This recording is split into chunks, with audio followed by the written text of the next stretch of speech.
ముందుగా దేవుని నామానికి వందనాలండి.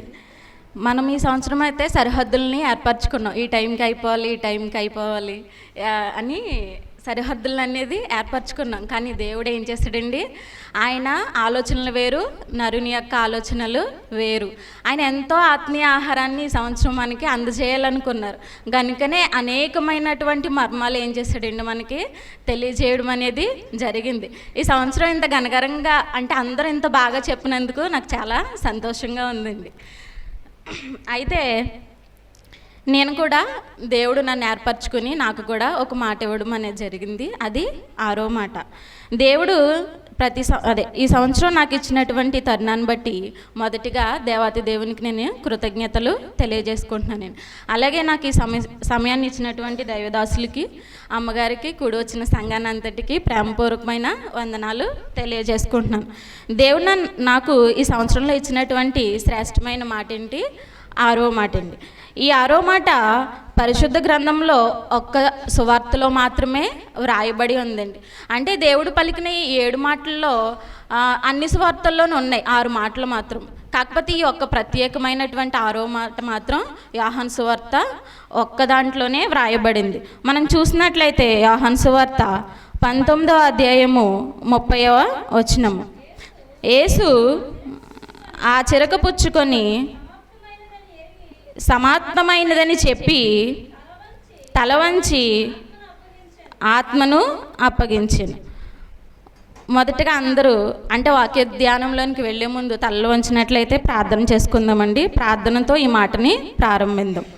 మహాపరిశుద్ధుడా, మహాగణుడా, అతిశ్రేష్ఠ, నిన్న నేడు నిరంతరము ఏకరీత్యంగా ఉన్నవాడా, నీ గణనామానికి స్తుతులు స్తోత్రాలు తండ్రి. గతించిన మహాశుక్రవారం నుంచి ఈ శుభ శుక్రవారం వరకు మీరు మమ్మల్ని నడిపించిన విధానాన్ని బట్టి మీకు వేవేల వందనాలు రాజా. ఎప్పటి వరకు మాట్లాడిన మాటలన్నింటిలో తోడుగా నీడుగా ఉండి నడిపించినందుకు వందనాలు తండ్రి. నేను మాట్లాడుచుండగా తండ్రి ప్రభా నా నిమిత్తము కాదు కానీ తండ్రి ప్రభా మీరు నాలో ఉండి తండ్రి ప్రభా నా నోటికి బోరగా ఉండి మీరే నాతో మాట్లాడమని యేసునామమున అడిగి వేడుకుంటున్నాను తండ్రి. ఆమేన్. యేసుక్రీస్తు వారు సిలువలో ఎన్ని మాటలు పలికారండి? 7 మాటలు అనేవి పలికబడ్డాయి. అంటే 6వ మాట 7 మాటల్లో కూడా చాలా శ్రేష్టమైనటువంటి మాట. ఎందుకు ఇంత శ్రేష్టమైన మాట అని మనం అనుకో ఒక ఆలోచన చేసినట్లయితే దేవుడు సిలువలో ఈ 6వ మాటని చాలా బిగ్గరగా పలకడం అనేది జరిగింది. ఎందుకు అంత బిగ్గరగా పలికారంటే ఈ యొక్క మాట ఏంటంటే విజయోత్సాహం. అంటే ఏంటి? సమాప్తమైనది. అంటే తన తండ్రి తనకి ఏం అప్పగించాడండి? చాలా పెద్ద భారాన్ని అప్పగించాడు.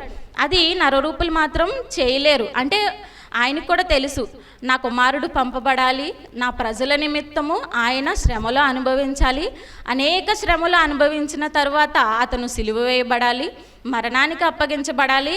ఆ మరణం ఎలా ఉండాలి? సాధారణ మానవుడు మరణించినటువంటి మరణం వలె ఉండకూడదని చెప్పేసి ఒక ప్రణాళికను అనేది యెహోవా తండ్రి ఏర్పాటు చేసుకుని ఎవరిని పంపించాడండి? తన కుమారుడిని పంపించాడు. ఎవరి నిమిత్తం పంపించాడు? మన పాపముల నిమిత్తమును మన కొరకును మాత్రమే ఆయన పంపించడం అనేది జరిగింది. ఆయన ఈ లోకంలోనికి నరరూపిగా వచ్చినప్పుడు అనేక శ్రమలు అనేవి ఆయన అనుభవించాడు. అనేక మందికి దేవుని వాక్యముని ఏం చేశాడండి? ప్రకటించాడు. ఆ సువార్తను ప్రకటించి అనేక పాపులను మార్చి అనేకమైనటువంటి రోగాల నుంచి అనేక మందిని ఏం చేశాడండి? విముక్తులను చేసి ఏం చేశాడు? పరలోకానికి ఒక బాటను అనేది ఏర్పాటు చేసి ఆయనకు కూడా ఉంట కదండి. అంటే నా తండ్రి నన్ను పంపించాడు ఈ లోకానికి, నేను ఇవన్నీ నెరవేర్చాను కనుక. అంటే ఇప్పుడు ఈ లోకంలో మనం చూసినట్లయితే మనం ఏం చేస్తాం? అనేక పోటీలను పెడతాం. ఇప్పుడు సపోజ్ ఒక ఎగ్జాంపుల్ చూసుకుంటే పరుగు పందెం. ఇప్పుడు 100 మీటర్లు కావచ్చు, 200 మీటర్లు కావచ్చు, పరుగు పందాన్ని ఏర్పాటు చేస్తాం. అంటే సంవత్సరానికి అంటే ఏషియన్ క్రీడస్ అయితే సంవత్సరానికి ఒకసారి, ఒలింపిక్స్ అయితే 5 సంవత్సరాలకు ఒకసారి జరుగుతుంది. అంటే ఈ 1 సంవత్సరం కావచ్చు, 5 సంవత్సరాలు కావచ్చు, వీళ్ళు ఏం చేస్తారండి? చాలా తర్ఫీదును అనేది పొందుతారు. అలా అందరూ తర్ఫీదు పొందుతారు, వాళ్ళు ఎన్నుకోబడతారు, పరుగు పందెంలో నిలబడతారు. కానీ జయించేది మాత్రం ఎవరండి? ఒక్కడే. ఆ జయించే అంటే పరుగు పట్టి చివరికి వెళ్ళేసరికి తను ఏం చేస్తాడు?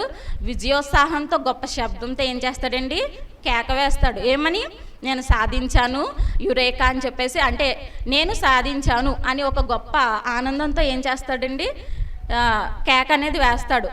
అంటే ఈ లోకంలో 1 సంవత్సరము, 2 సంవత్సరాలు, 3 సంవత్సరాలు ఈ యొక్క కష్టానికే మనము అంతా అతిశయపడుతుంటే దేవుడు ఈ లోకానికి వచ్చి ఎన్ని సంవత్సరాల పరిచర్య చేసాడండి? మనకి 3.5 సంవత్సరాలు పరిచర్య చేశాడు. కానీ ఆయన బ్రతికిన దినాలు ఎన్ని? 33.5 సంవత్సరాలు మన కోసం ఏం చేశాడండి? ఆయన పాటుపడడం అనేది జరిగింది. ఈ 33.5 సంవత్సరాలు కూడా 1000 ఏండ్ల పాలనకి మనకి ఏం చేశాడండి? దారి అనేది ఏర్పాటు చేశాడు. అంటే అతనికి ఎంత సంతోషం ఉంటుంది. అందును బట్టే సిలువలో 6వ మాటగా దేవుడు ఏం చేశాడండి? విజయోత్సాహంతో సమాప్తమైందని చెప్పి బిగ్గరగా కేక వేయడం అనేది జరిగింది. ఈ మాటే కాదు, ఆయన 4వ మాట 7వ మాట కూడా చాలా బిగ్గరగా పలకడం అనేది లేఖనాలు మనకి చెప్తున్నాయి. సమాప్తమైనదని దేవుడు పలికాడు కదా. అంటే ఏం సమాప్తం చేశాడు? అనేక విషయాలు ఉన్నాయి సమాప్తం చేసిన దాంట్లో. కానీ అందులో ప్రముఖంగా మనం 3 విషయాలు నేర్చుకుందాం. మొదటి మాటగా ఆయన ఏం చేశాడంటే ధర్మశాస్త్రాన్ని ఏం చేశాడండి? సంపూర్ణం చేశాడు. ఎవరి కోసం? మన కోసం.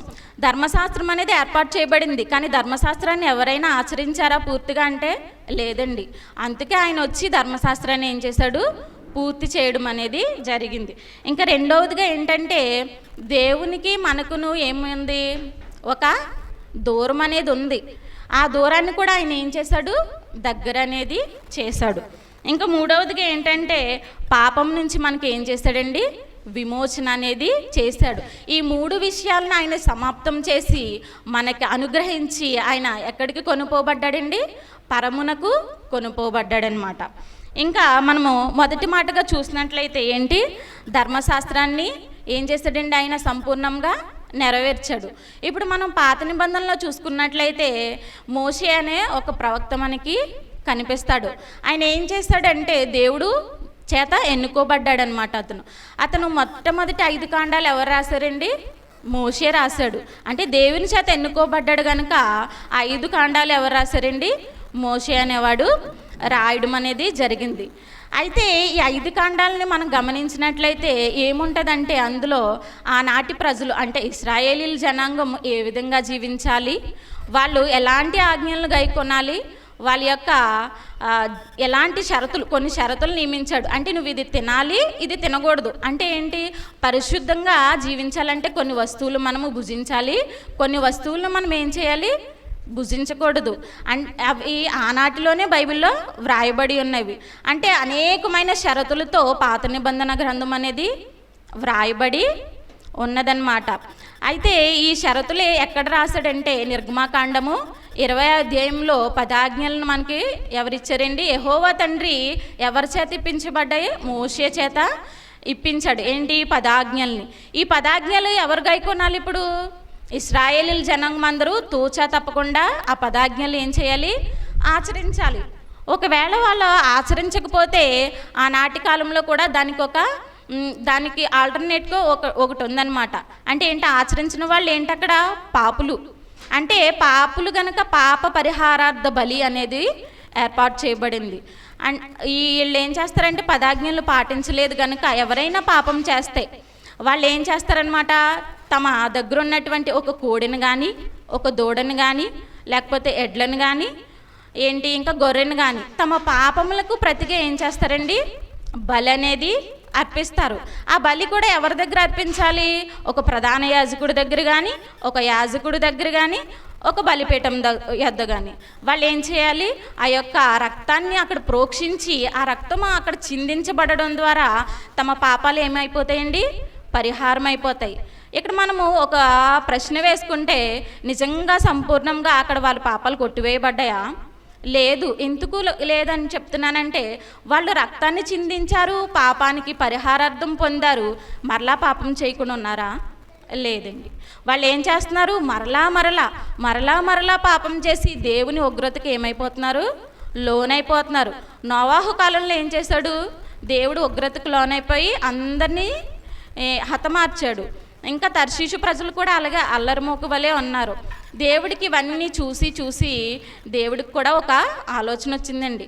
ఏంటి? వీళ్ళ పాపం, నా ప్రజల్లో నేను ఎంత చక్కగా వీళ్ళని రూపొందించుకున్నానే, నా స్వరూపంలోని వీళ్ళని రూపొందించుకుని ఎంతో ప్రేమతో నా జీవాయువుని వాళ్ళలో ఊది నరునిగా చేశాను కదా, వీళ్ళే నా మాట వినకపోతే ఇంకా ఏంటి నేను చేసిన దానికి అర్థము అని చెప్పేసి ఆయన బాధపడి మన పాపాలని నుంచి మనల్ని విముక్తిని చేయడానికి తన ప్రియ కుమారుణ్ణే ఈ లోకానికి పంపించాడండి.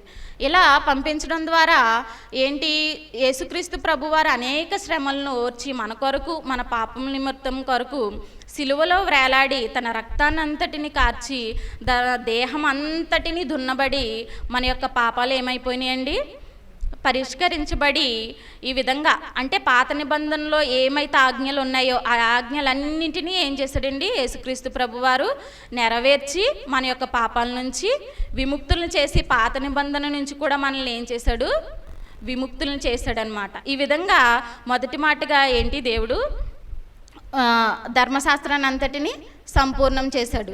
ఇంకా రెండవదిగా మనం చూసినట్లయితే దేవునికి మనకు ఉన్నటువంటి సంబంధం, దేవునికి మనకు ఉన్నటువంటి సంబంధం దూరమైంది. అసలు ఎందుకు దూరమైందని మనం ఆలోచించుకుంటే ఏంటి, సృష్టి ప్రారంభంలోనే మనము దేవునికి దూరం అయిపోయాం. ఎలా దూరం అయిపోయాం, ఆదాము అవ్వ వాళ్ళకి దేవుడు ప్రతిరోజు ఏం చేసేవాడండి, ప్రత్యక్షమయ్యేవాడు. అంటే ఏంటి, ముఖాముఖి దర్శనం అనేది ఉన్నది. ఎందుకు అలా ముఖాముఖి దర్శనం ఉందంటే తండ్రి ఏం చేశాడు, తన స్వహస్తాలతో చేసుకున్నాడు కనుక తన ప్రియ కుమారుని కానీ కుమార్తెని కానీ ప్రతిరోజు దర్శించి ఏం చేసేవాడంటే మాట్లాడేవాడు.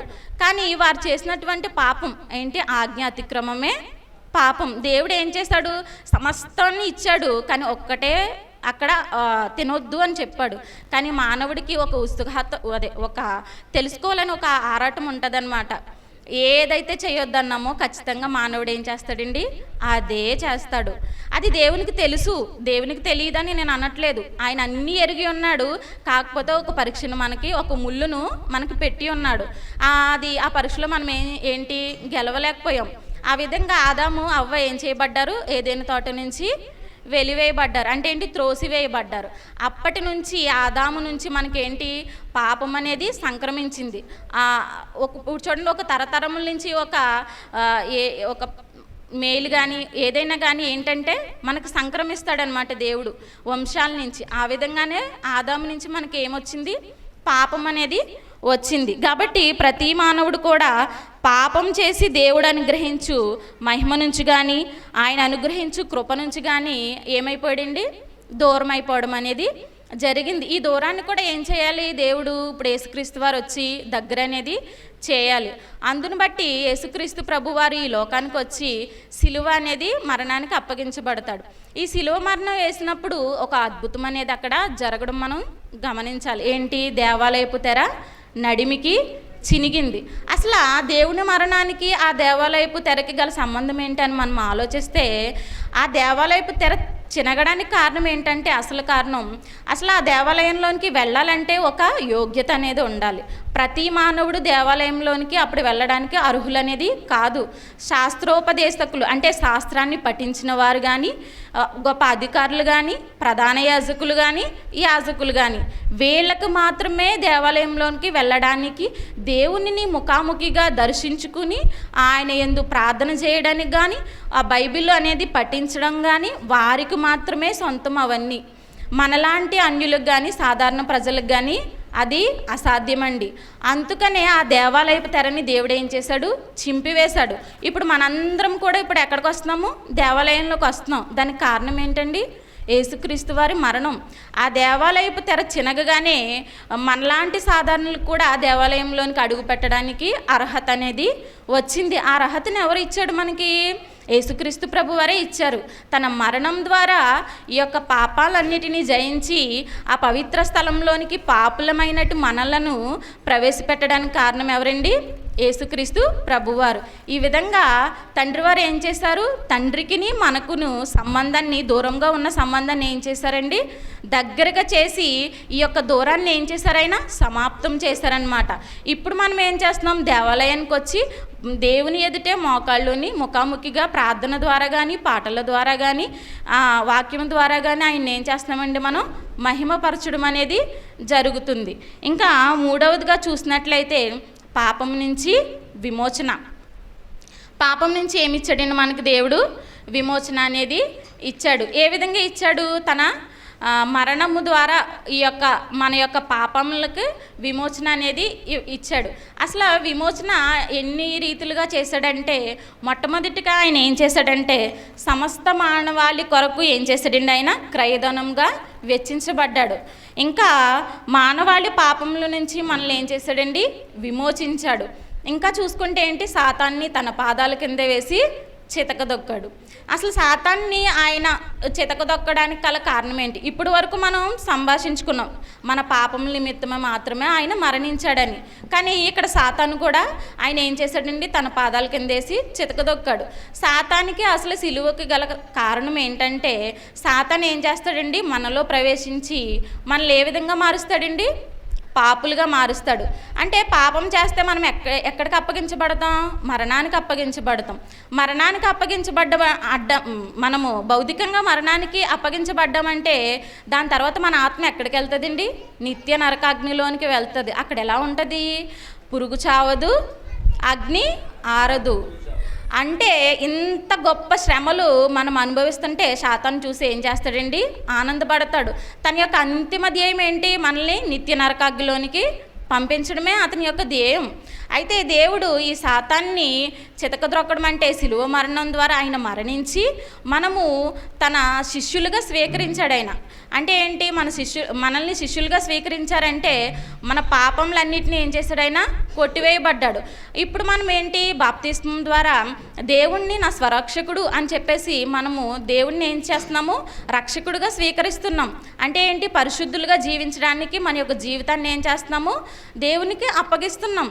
ఇప్పుడు వచ్చినటువంటి మరణము ఎలా ఉంటుందంటే, మనము శారీరకంగా మరణిస్తాం కానీ ఆత్మీయంగా మరణించమండి. మన ఆత్మ ఎక్కడికి వెళ్తుంది, పరలోకానికి వెళ్తుంది.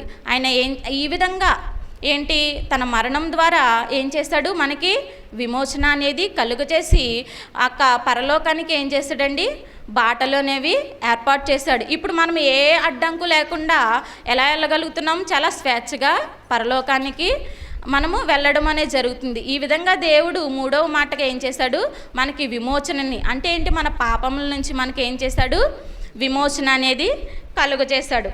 దీన్ని బట్టి ఇవన్నీ వింటున్న మనము, అంటే ఇప్పటి వరకు చెప్పారు కదా అందరూని, ఇవన్నీ విన్న మనము ఇంకా మనలో మోడుబారినటువంటి వృక్షాలు లాంటి హృదయం ఉందేమో, ఒకసారి మనందరం కూడా దాన్ని సరిచూసుకుని, ఒకవేళ అలాంటి హృదయం కనుక ఇంకా కొంత మించి మనకు ఉండుంటే ఈ యొక్క తరుణాన్ని, అంటే ఏంటి, ఈ శుభ శుక్రవారాన్ని దేవుడు మరలా ఇంకొక సంవత్సరాన్ని మనకు అనుగ్రహించి ఉన్నాడు. కాబట్టి అట్టి రీతిగా ఉన్నటువంటి కళంకాలన్నిటినీ యేసు రక్తంలో మనం ఏం చేసుకుని కడుక్కుని మనము కూడా పరిశుద్ధులుగా జీవించడానికి సన్నద్ధులం అవుదామండి.